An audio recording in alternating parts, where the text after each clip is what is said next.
اور جتنے صحابہ بیٹھے تھے بڑے حیران پریشان، اور انہوں نے پریشانی میں کہا ابو بکر آپ کیسی باتیں کرتے ہیں، آپ ہمارے امیر ہو کے آپ کو پتہ ہے کہ مزدور ایک دن کی دہاڑی میں بھر پیٹ کھانا نہیں کھا سکتا، اس کو ایک دن میں اتنے پیسے نہیں ملتے کہ وہ اپنے بیوی بچوں کو اچھا کھانا کھلا سکے، اس کو اتنی دہاڑی نہیں ملتی کہ وہ مہینے میں اپنی بیوی کو ایک جوڑا کپڑا نیا سلوا سکے، اس کو اتنے پیسے نہیں ملتے کہ وہ اپنے گھر کو چھت کو نیا بنوا سکے، اس کے پاس اتنے پیسے ہی نہیں ہیں کہ وہ اپنے بچوں کو اچھے اسکول میں تعلیم دلوانے کے لیے پڑھا سکے۔ نہیں، آپ کو مزدور کی تنخواہ نہیں دی جا سکتی، آپ اپنی تنخواہ بڑھا لیں۔ ابو بکر نے تاریخی بات کہی۔ مسلمانوں، اسلام کی سلطنت کا پہلا فیصلہ سنو، اسلام کی حکومت کا پہلا آرڈر سنو۔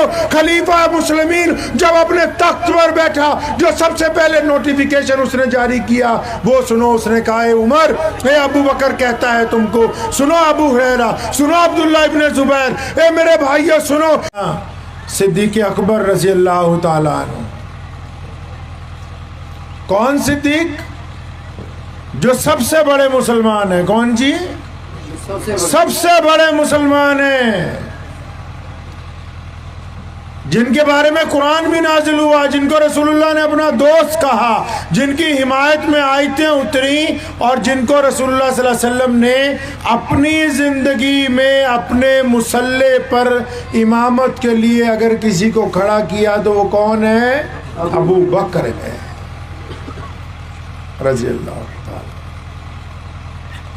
بڑے امیر آدمی کے بیٹے تھے، سارا کچھ رسول اللہ صلی اللہ علیہ وسلم کی ذات پر نچھاور کر دیا۔ مدینہ منورہ جب پہنچے، وہاں بھی جب رسول اللہ صلی اللہ علیہ وسلم کے دین کو کسی چیز کی ضرورت ہوئی، ابو بکر نے ہمیشہ سب سے بڑھ کر دیا ہے۔ آپ صلی اللہ علیہ وسلم جب دنیا سے پردہ فرما گئے تو تمام صحابہ کا اصرار تھا کہ آپ رسول اللہ صلی اللہ علیہ وسلم کے بعد آپ ہی ہمارے امام بنیں گے، آپ ہی ہمارے خلیفہ بنیں گے، آپ کو ہی ہم اسلامی خلفۂ راشدین میں سے سب سے پہلا خلیفہ آپ کو ہی بنایا جائے گا۔ اور بناتے بھی کیوں نہ، کیونکہ سیدنا ابو بکر صدیق رضی اللہ تعالیٰ عنہ نے اس صدمے کے وقت میں امت کو سنبھالا ہے۔ کس وقت میں؟ رسول کریم صلی اللہ علیہ وسلم کا دنیا سے جانے سے بڑا کوئی واقعہ کائنات میں ہو سکتا ہے؟ کائنات کا سب سے بڑا واقعہ یہی ہے کہ حضور اکرم صلی اللہ علیہ وسلم اس دنیا سے پردہ فرما گئے، اور وہ عالم تھا کہ صحابہ اکرام رضی اللہ تعالیٰ اجمعین رو رو کے نڈھال تھے، بڑے بڑے لوگ زمین پر بیٹھ گئے۔ اس حالت میں جب امت کے منتشر ہونے کا خطرہ تھا اور منافقین نے یہ بات چلائی کہ اب تو رسول اللہ نہیں رہے، اب نماز کی ضرورت نہیں ہے، اب دین کی ضرورت نہیں ہے، اور مسلمہ کذاب نے دوسری طرف نبوت کا اعلان کر دیا، ایسی وقت میں امت کو اگر کسی نے سنبھالا ہے تو وہ ابو بکر ہے۔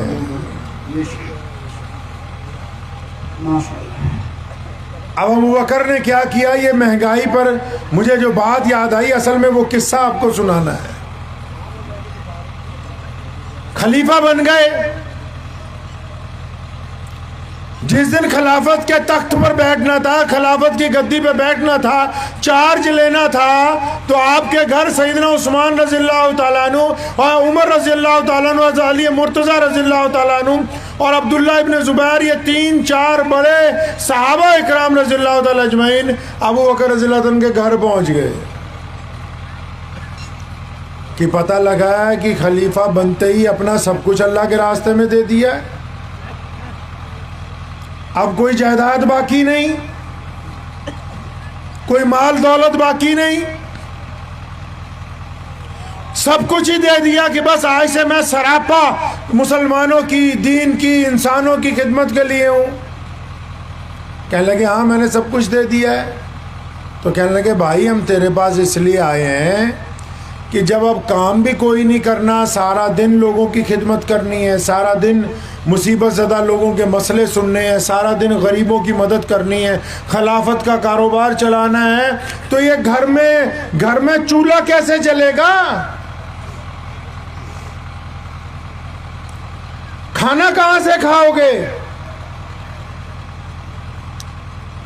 ابو بکر نے کہا ہاں یہ بھی ایک مسئلہ ہے، لیکن اللہ نے تو رزق کا وعدہ، اللہ نے رزق کا وعدہ کیا ہے، کوئی اسباب دیکھتے ہیں اس کے لیے۔ تو سب نے مشورہ دیا، کہتے ایسا ہے کہ اب آپ کے پاس وقت نہیں ہے کاروبار کرنے کے لیے، اب آپ کے پاس وقت نہیں بچا مزدوری کرنے کے لیے، آپ اپنی تنخواہ لگا لو۔ کیا لگا لو جی؟ تنخواہ لگا لو۔ آپ کو پتا ہے ہمارے دیش میں سب سے اونچی کرسی سے لے کے نیچے تک جو سیاست دانوں کی کرسی ہے نا، کسی کی 5 لاکھ روپے مہینہ تنخواہ ہے، کسی کی 4 لاکھ، کسی کی 3 لاکھ، کسی کی 2 لاکھ، جو جتنی بار ایم ایل اے منتری رہ چکا ہر بار اتنے لاکھ تنخواہ، اس کو ہر مہینے کی پینشن بھی ملتی ہے ساتھ میں۔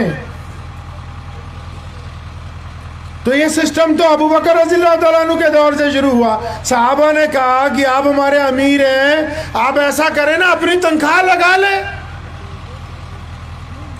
اب وہ تنخواہ کیونکہ آپ لگا لیں تو تنخواہ ہر مہینے آپ کو بیت المال سے ملے گی، تو آپ اس سے اپنے گھر کا خرچہ۔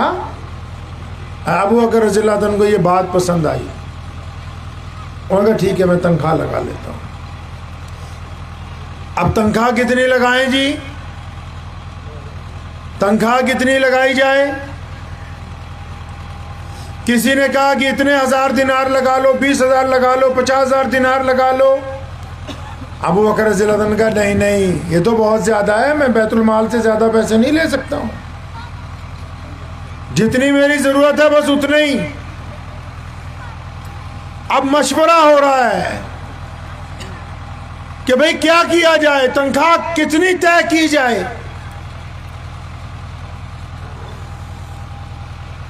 خلیفہ کون؟ خلیفہ جو 65 لاکھ مربع میل کا حکمران، ایک آدھی کانسٹیٹوئنسی کا ایم ایل اے نہیں، ایک آدھی ریاست کا گورنر نہیں، ایک آدھے ملک کا پردھان منتری نہیں، 65 لاکھ مربع میل، کئی ملک اس میں شامل ہیں، کئی ریاستیں اس میں شامل ہیں، کئی بڑے بڑے شہر اس میں شامل ہیں۔ بھئی اس خلیفہ کی تنخواہ کتنی ہونی چاہیے جس نے 65 لاکھ مربع میل پر حکمرانی کرنی ہے؟ صحابہ نے مشورہ دیا کہ کچھ 1000 دینار لگا لو، گھر کا خرچہ آرام سے چلے گا۔ فرمایا نہیں یار میں تمہاری بات نہیں مانتا، کم کرو، کچھ کم کرو، یہ زیادہ ہے۔ کم کرنے کی بات چلی، کم کرتے رہے، ابو بکر مانتے نہیں ہیں، ہزاروں سے 100 پہ بات آ گئی۔ محمد رسول اللہ صلی اللہ علیہ وسلم کے نائب، مسلمانوں کا پہلا خلیفہ اپنی تنخواہ پہ مان ہی نہیں رہا۔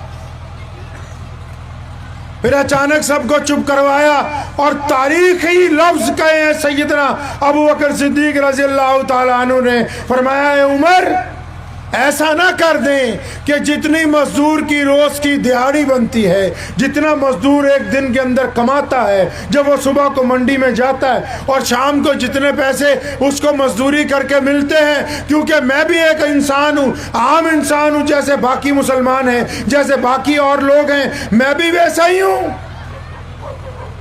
فرق صرف اتنا ہی ہے کہ مجھے خلافت کی کرسی پر بٹھا دیا گیا ہے تو میں بھی انہی جیسا نہ، میرے بھی بیوی بچے ویسے ہیں جیسے ان کے ہیں۔ تو آج سے یہ فیصلہ آپ لوگ کر لیں، یہ مشورے میں بات طے کر لو کہ جتنی ایک مزدور کی ایک دن کی دہاڑی ہے اتنی ہی خلیفہ ایک دن میں تنخواہ لے گا۔ اب جب حضرت ابو بکر رضی اللہ عنہ نے یہ بات کہی نا،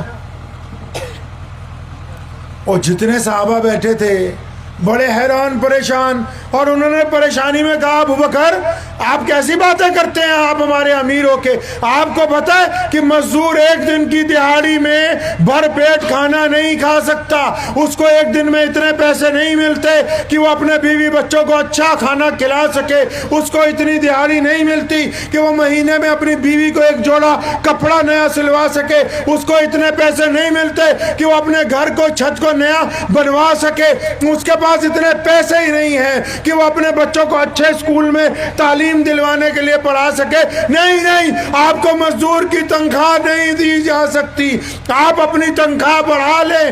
ابو بکر نے تاریخی بات کہی۔ مسلمانوں، اسلام کی سلطنت کا پہلا فیصلہ سنو، اسلام کی حکومت کا پہلا آرڈر سنو۔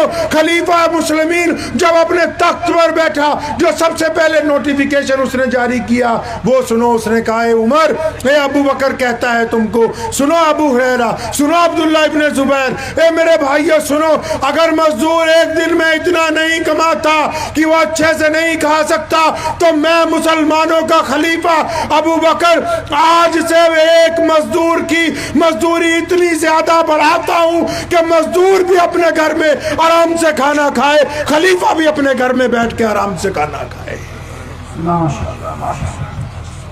اس کو کہتے ہیں انصاف، اس کو کہتے ہیں حکومت، اس کو کہتے ہیں انسانوں کی رواداری، اس کو کہتے ہیں عوام سے محبت۔ یہ سکھائی کس نے ہے؟ یہ محمد الرسول اللہ صلی اللہ علیہ وسلم کا کمال۔